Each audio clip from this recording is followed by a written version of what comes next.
What is up guys, Rakakas here, and this is Versus, comparing the ACW-R and the SG553.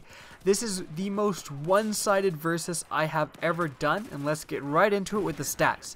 First, damage and range is the same for both of these guns. 25 maximum damage out to 8 meters, sloping down to 15.4 at 50 meters and beyond.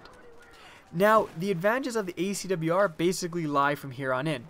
Rate of fire is 880 for the ACW-R versus 830 for the SG553.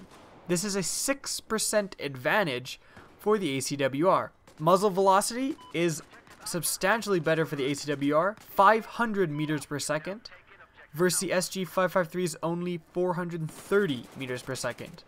This is a 16% advantage for the ACW-R. Also, the ACW-R reloads, on average, 13% faster than the SG553. Now, the SG553 isn't all bad. It does have some slight advantages. In recoil pattern, it's a little bit weird though. The SG553 recoils 21% less with upwards kick. It also recoils 25% less to the left. However, the ACW-R recoils 40% less to the right. So the SG553 has slightly less upwards and leftwards kick, but a lot more rightwards kick. So the recoil kind of evens out in my opinion. Not one gun is superior. Now, the SG553 also has some advantages in stats that I usually don't even talk about. It has 4% lower first shot recoil multiplier. So your first shot does more recoil than the others, and the SG553's recoils 4% lower than the ACW-R's. Also, the spread increases 5% less on the SG553 when shooting. Now, those stats would come into play if they had values closer to 15 or 20%, but 4 and 5% are simply too low. Basically, both of these guns are meant to be close quarters carbines. Of course you can use them up to medium range, but beyond then, there is just far superior guns in Battlefield that you're just going to get destroyed if you try to use these guns too far. And so, in your restriction, in having to use these guns in close and medium range, the ACW-R is just superior. That 6% faster rate of fire. Now 6% is pretty low, but when you encounter 2-3 enemies as soon as you turn a corner, you want to be shooting as many bullets as physically possible, and the ACW-R lets this happen.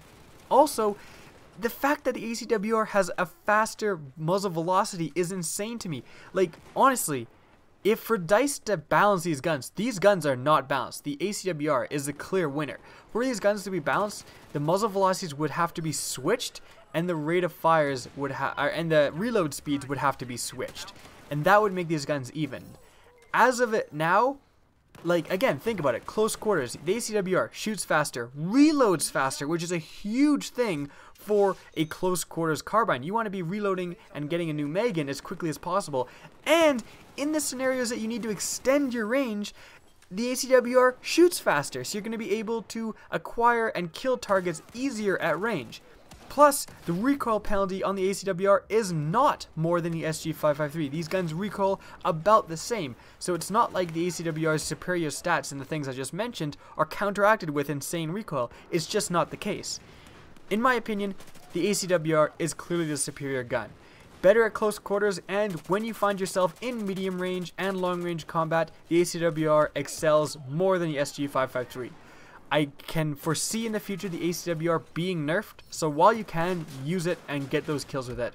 Probably it will get it nerfed pretty soon, and then the superior gun will become the SG553, but until then, get those ACW-R battle packs and ribbons, guys, because it is a beast. Hope you guys enjoyed the video. Remember to rate, comment, and subscribe, and as always, have a good day.